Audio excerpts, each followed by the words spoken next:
What is up, guys? Welcome to the channel. Today I'll be teaching you guys how to cut a pack of playing cards with one hand. This is called the Charlotte Year cut, and it looks something like this. That is with the left hand, and this is with the right hand. And when you get really good at it, you can do something called rolling Charlotte Year cuts, which looks something like this right here. So let's learn how to do this. What is up, guys? Hope you enjoyed that performance. So again, this is what it looks like right like this. I can't even speak. Okay, it looks like this right here. Anyways, guys, this is called a Charlotte Year cut, and what's great about this is it's very easy to do. Like, oh my gosh, this is so easy to do, but yet it's impressive. Like, imagine this: all your friends, you know, they cut cards like this, right? I mean, even in their hands, they cut cards like this. But all right, imagine this: you're sitting down at the poker table, right, card table, sitting back, and and got a drink in one hand, and then boom, just pull this move off, take a sip. People's gonna be pretty impressed. Okay, so this is, like I said, an impressive move, and like I said, you can do rolling Charlotte Year cuts and make it even more impressive. It kind of looks like you're juggling the cards in your hands. So without further ado, let's get into the mechanics of how to do this move. Okay, guys, so what I want you to do is I want you to hold the deck in mechanics grip like so. Then I want you to switch to straddle grip like this. And let's go in high straddle grip for now instead of low straddle grip.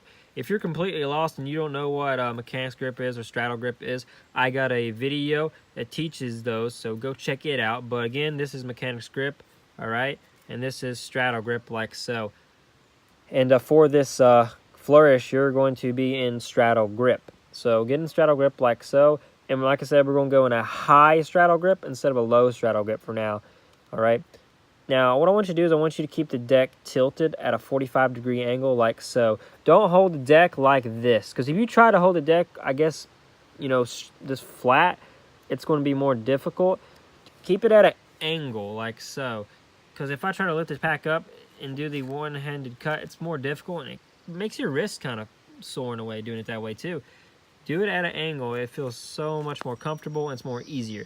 So get a little bit of like a 45-degree angle here, just your deck tilted down like this, and get in straddle grip, and just lift half the packet up, or half the deck up, all right, in your with your thumb like so, okay? So just pick up half the deck, all right, like so, and you got two little packets right here, okay?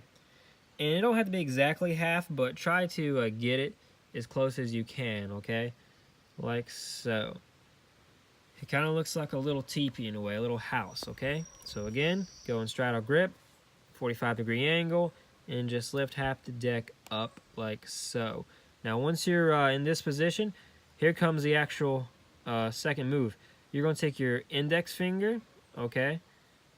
Because it's the free finger right now, because you got your middle finger holding these packets, and your ring finger and your pinky and your thumb, but your index finger, he's free, your pointer finger, right? What he's going to do is he's going to push up on the bottom packet. So he's just going to push up, just push up, and you're going to be in this position right here, and the packet's going to just clear and go on top of the other packet just like so, and you just completed the cut. Now, you probably have a little problems right here, okay? When I first started learning this, my problem was I couldn't get this packet to clear. So I'm going to teach you guys how to get it.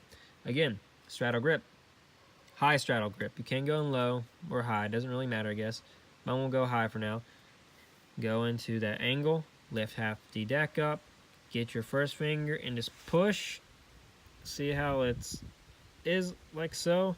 Your finger don't go up like this. Don't put your finger like all the way up in here in the crack, because then you'll get like this and you'll get stuck, and you may have cards falling out and everywhere, okay? So when you do it, take this packet and just push up, and your finger just goes a little bit, and the packet clears just like so. Okay, so now I'm going to show you guys what it looks like in the right hand, because I was doing it in my left hand. So same thing, high straddle grip or low, doesn't really matter. Just pick half the packet up and take your first finger, and see how it goes in there? It just barely goes in there and just clears just like that, okay? Don't take your finger and jam it all the way up in there, and because you'll be making the bottom card slip out and everything, all right? So just take it, push up, and see how the packet's already cleared, and just go like that, okay? Now, once you're able to do this, all right, I'm going to teach you guys how to do square up, all right? For now, this is okay to close it like this, a messy close like this. Is it still impressive, all right, when you just are able to clear it like that?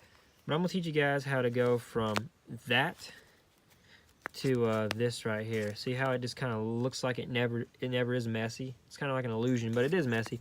But what I do is I keep squaring it up really quick after I do it over and over, like so. And how I do that is when I clear it, I immediately just go back into the straddle grip position and square it up. So clear it, boom, just go right back into it, and it clears it. This, I mean, more just fixes it up and squares it up, just like so. And that's how you square the packet up without it being messy. But for now, if you can clear it just like that, and you know have to do something like that, that's okay. You know, but once you get more better at it, you're going to be able to just square it up just like that. And that is the squaring up part. So now how do you do the rolling chaleur cuts? You can just split the packets like this in half, hold them like this, and the same thing, just do the one-handed cuts, but back and forth, over and over, like so, just like that, okay? This is a little bit more difficult to do. So first, I advise you guys just to practice getting it down in one hand with a full deck, and then once after that, your other hand, and then once you are good in both hands, then you can practice, you know, doing this, doing a half a deck in both hands like that. So overall, again, hold the cards in a straddle grip, pick half of the deck up, take your first pointer finger and just push up, and it'll clear, and just square it up like that. So guys, that was the one-handed cut, the chaleur cut. I hope you guys enjoyed. Like I said, this is a very impressive move, and there are some other applications with this move. Like there's other flourishes involve this move. There's other one-handed cuts that use this move. That was one, and there's like another one, if I can even do it, I think. Yep, it's like this. So if you want to learn of any of those, there's also the butterfly cut. It's a little bit longer. I'm not going to do that, but if you, like I said, this is a beneficial move. It leads to other one-handed cuts, but this is, like, I'd say the #1 one-handed cut that I recommend you guys learn first, because it's really easy, and like I said, it's impressive. So go out there and have fun, and I hope you guys enjoy the tutorial. Make sure to like, comment, subscribe, and yeah, see you guys later. Peace out.